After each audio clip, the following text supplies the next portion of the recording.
Hello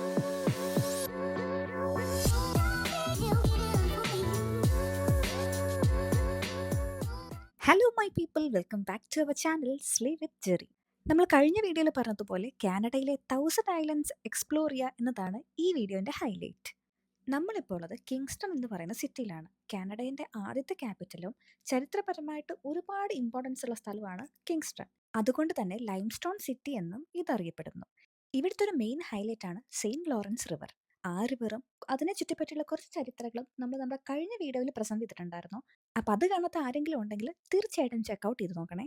നമ്മൾ ഓൺലൈനായിട്ടാണ് നമ്മുടെ cruise ticket book ചെയ്തത്. അപ്പോൾ അവർ തന്ന ഇമെയിൽ കൺഫർമേഷനിൽ നമ്മൾ എവിടെ നിന്നാണ് ടിക്കറ്റ് കളക്ട് ചെയ്യേണ്ടത്, പാർക്കിംഗ് ഫെസിലിറ്റീസ് എവിടേക്കാണുള്ളത് എന്നുള്ള കാര്യങ്ങളൊക്കെ മെൻഷൻ ചെയ്തിട്ടുണ്ടായിരുന്നു. അപ്പോൾ അവർ പറഞ്ഞ സ്ഥലത്ത് നമ്മൾ കാർ പാർക്ക് ചെയ്തിട്ട് നമ്മൾ ടിക്കറ്റ് കൗണ്ടറിലേക്ക് വരുവാണ്.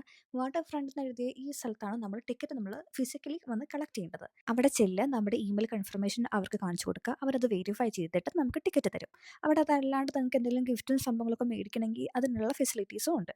അവർ മെൻഷൻ ചെയ്ത സ്ഥലത്ത് തന്നെയാണ് നമ്മുടെ കാറ് പാർക്ക് ചെയ്തത്. അവിടുന്ന് ഒരു ഏകദേശം ഒരു 5 മിനിറ്റ് നമുക്ക് നടക്കാനുള്ളൂ. ഇതാണ് നമ്മൾ കയറാൻ വേണ്ടി പോകുന്ന ക്രൂയിസ്. നമുക്ക് എന്തായാലും ഇതിൻ്റെ ഉള്ളിലേക്ക് പോകാം. നമ്മൾ ടിക്കറ്റ് കാണിച്ചു കഴിയുമ്പോൾ അവർ നമ്മൾ ഉള്ളിലേക്ക് കയറ്റി വിടും. 3 ഡോക്കാണ് വരുന്നത്. താഴത്തെ ഡോക്കിൽ ഇതേപോലെ ചെയേഴ്സൊക്കെ നിരത്തിയിട്ടിട്ടുണ്ട്. റിഫ്രഷ്മെൻറ്റിന് വേണ്ടിയിട്ട് ചെറിയൊരു സ്റ്റോളുണ്ട്. പുറത്തേക്ക് നോക്കിയപ്പോൾ നല്ല മഴ. അല്ലെങ്കിൽ നമ്മൾ എന്ത് പരിപാടി അവതരിപ്പിച്ചാലും അത് ഇങ്ങനെ തന്നെയാണല്ലോ. അപ്പോൾ ആ സങ്കടം മാറ്റി നമ്മൾ നേരെ മുകളിലേക്ക് വിട്ടു. മുകളിൽ പക്ഷേ കുറച്ചും കൂടി ചില്ലാട്ടോ. ടേബിളും ചെയറും ഒക്കെ ഉണ്ട്. നമുക്ക് എന്തെങ്കിലും 2 അടിക്കണം എന്നൊക്കെ ഉണ്ടെങ്കിൽ അതിനുള്ള സെറ്റപ്പും ഇവിടെ ഉണ്ട്. ആദ്യം കയറുവാണെങ്കിൽ നല്ല സീറ്റ് നോക്കി നമുക്ക് പിടിക്കാം. ചുമ്മാ പറഞ്ഞതാട്ടോ, അങ്ങനെയൊന്നുമില്ല. എല്ലാം വിൻഡോ സീറ്റ് തന്നെയാണ്. അങ്ങനെ നമ്മൾ നമ്മുടെ യാത്ര തുടങ്ങിയിട്ടുണ്ട്. ഒരു 2.5 3 അവർ വരുന്ന ഒരു ട്രിപ്പാണ് നമ്മൾ ബുക്ക് ചെയ്തിട്ടുണ്ടായിരുന്നത്. ബാക്കി വിശേഷങ്ങൾ പറയുന്ന മുന്നേ നമുക്ക് മുകളിലത്തെ ടോക്കും കൂടെ കണ്ടിട്ട് വരാം. ഇതൊരു ഓപ്പൺ സ്പേസ് ആണ്. നല്ല മഴയായത് കാരണം വഴുക്കുന്നുണ്ട്. അപ്പം നിങ്ങൾ ശ്രദ്ധിച്ചിട്ട് വേണം പോകാൻ എന്നൊക്കെ അവർ പറയുന്നുണ്ടായിരുന്നു. ആദ്യമൊന്നും ആരും പോകുന്നുണ്ടായിരുന്നില്ല. പക്ഷെ കുറച്ച് കഴിഞ്ഞപ്പോൾ തന്നെ എല്ലാ അപ്പന്മാരും അമ്മമ്മമാരും മുകളിലേക്ക് കയറി പോകുന്നുണ്ടായിരുന്നു. ആ കൂട്ടത്തിൽ ഞാനും പോയി. നല്ലൊരു ഓപ്പൺ സ്പേസ് ആണ്. വ്യൂ ഒക്കെ കണ്ട് കാറ്റൊക്കെ കൊണ്ട് ഇരിക്കാൻ പറ്റിയ നല്ലൊരു സ്ഥലം. പക്ഷെ മഴ പെയ്യുന്ന കാരണം ഞാൻ വേഗം താഴോട്ട് പോന്നു.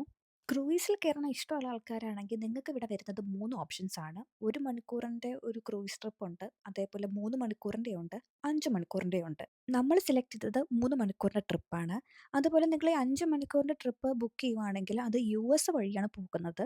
US ഒരു ഫേമസ് കാസിലിൽ നിങ്ങൾക്ക് ഇറങ്ങി അവിടെ എക്സ്പ്ലോർ ചെയ്യാൻ വേണ്ടി പറ്റും. അവിടെ സ്റ്റോപ്പ് ഓവർ ഉണ്ട്. അതാണ് അത് 5 അവേഴ്സ് എടുക്കുന്നത്. പക്ഷെ നിങ്ങൾക്ക് ആ സർവീസ് എടുക്കണമെങ്കിൽ നിങ്ങൾക്ക് US വിസ വേണം. അവരവിടെ ഇറങ്ങുമ്പോൾ നമ്മുടെ അടുത്ത് ID ചോദിക്കും. അപ്പോൾ നമുക്ക് വിസ കാണിച്ചു കൊടുക്കണം. US വിസ ഉള്ള ഒരാളാണെങ്കിൽ നിങ്ങൾക്ക് കൺസിഡർ ചെയ്യാൻ വേണ്ടി പറ്റിയ നല്ലൊരു പാക്കേജ് തന്നെയാണ് ഇത്.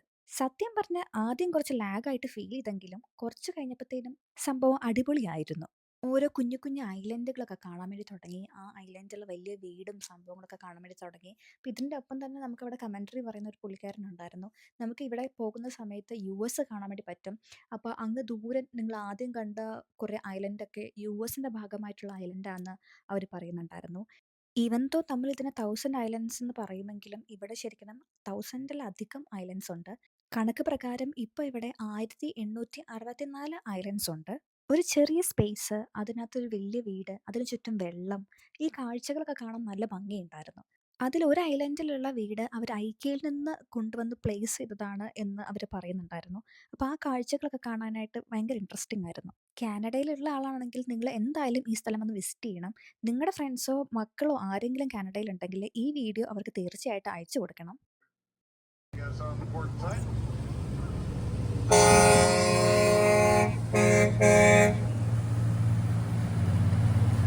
way the shallow water is right next to the deep water. ഇപ്പം നിങ്ങൾ കണ്ട ഈ ഒരു ക്രൂയിസ് നമ്മുടെ പോലെ തന്നെയാണ്. 3 അവർ ജേണി തന്നെയാണ് വരുന്നത്. പക്ഷെ അതിനകത്ത് ലഞ്ച് ഇൻക്ലൂഡഡ് ആണ്. അതുകൊണ്ട് തന്നെ പ്രൈസിൽ ചെറിയ വ്യത്യാസമുണ്ട്.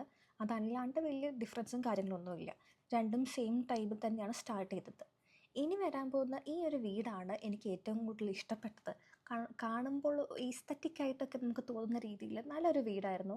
ചുറ്റോട് ചുറ്റും വെള്ളം, ഒറ്റപ്പെട്ട ഒരു ഐലൻഡ്, അതിനകത്ത് നല്ലൊരു വീട്, നമുക്ക് ഇരിക്കാനും ബാക്കിയുള്ള എന്താ പറയുക, നമുക്ക് ബാക്ക് യാർഡ് പോലെ നമുക്ക് അതിനുള്ള സ്പേസും കാര്യങ്ങളൊക്കെ ഉണ്ട്. നല്ല രസമായിരുന്നു. ഇതേപോലെ ഇഷ്ടംപോലെ നല്ല നല്ല വീടുകളുണ്ടായിരുന്നു. ഇവിടെ എനിക്ക് ഏറ്റവും ഇൻട്രസ്റ്റിംഗ് ആയിട്ട് തോന്നിയത്, നമ്മൾ ചില ഐലൻഡൊക്കെ എത്തുന്ന സമയത്ത് അവിടെ നിന്ന് അവർ പറയുന്നുണ്ടായിരുന്നു, ഇപ്പോഴും ചില ഐലൻഡിലൊന്നും ഇലക്ട്രിസിറ്റി ഇല്ല, പ്രോപ്പറായിട്ട് സ്കൂളില്ല, എന്തിന് പറയാൻ പ്രോപ്പറായിട്ടൊരു നല്ല റോഡ് പോലും ഇല്ല. നമ്മുടെ ഗവൺമെൻറ് അത് ചെയ്ത് കൊടുക്കാൻ വേണ്ടി പലവട്ടം റെഡിയാണെങ്കിലും അവരായിട്ടത് വേണ്ട, ഞങ്ങൾക്കിപ്പോൾ ഉള്ളൊരു രീതിയിൽ തന്നെ ഞങ്ങൾക്ക് പോയാൽ മതി, അതായത് ഡെവലപ്മെൻറ്റ് വേണ്ട എന്ന് അവർ വാശി പിടിച്ചത് കൊണ്ട് മാത്രം ചെയ്ത് കൊടുക്കാത്തതാണ് എന്നവർ പറയുന്നുണ്ടായിരുന്നു. ഈ കാലത്തും അങ്ങനെയൊക്കെ ചിന്തിക്കുന്ന ആൾക്കാരുണ്ടല്ലോ എന്നാണ് ഞാൻ ചിന്തിച്ചത്. ഇപ്പം നിങ്ങൾ ഈ കാണുന്ന വലിയൊരു കൊട്ടാരം പണ്ട് യുദ്ധകാലത്ത് യുദ്ധം ചെയ്യാൻ വേണ്ടി വന്ന ആൾക്കാർക്ക് സ്റ്റേ ചെയ്യാനും അവർക്ക് ഇതൊരു ഐലൻഡ് ആയതുകൊണ്ട് ഫിഷിങ് ചെയ്യാനും ഒക്കെ ആയിട്ട് അവർ അത് പണിതതാണ്. ഇപ്പം അത് ക്ലോസ്ഡ് ആണെന്നാണ് അവർ പറഞ്ഞത്. കുറച്ച് കഴിഞ്ഞപ്പോൾ മഴയൊക്കെ മാറി നല്ലൊരു വെതറായി. അപ്പോൾ ഈ ഒരു ചെറിയൊരു വീഡിയോ നിങ്ങളും എൻജോയ് ചെയ്തു എന്ന് ഞാൻ വിചാരിക്കുന്നു. നമ്മുടെ ചാനൽ ആദ്യമായിട്ട് കാണുന്ന ആളാണെങ്കിൽ സബ്സ്ക്രൈബ് ചെയ്യണം. നിങ്ങൾക്ക് വീഡിയോ ഇഷ്ടപ്പെടുവാണെങ്കിൽ ലൈക്ക് ചെയ്യണം, കമൻറ്റ് ചെയ്യണം. അപ്പോൾ അത്രയൊക്കെ ഉള്ളൂ. ബൈ.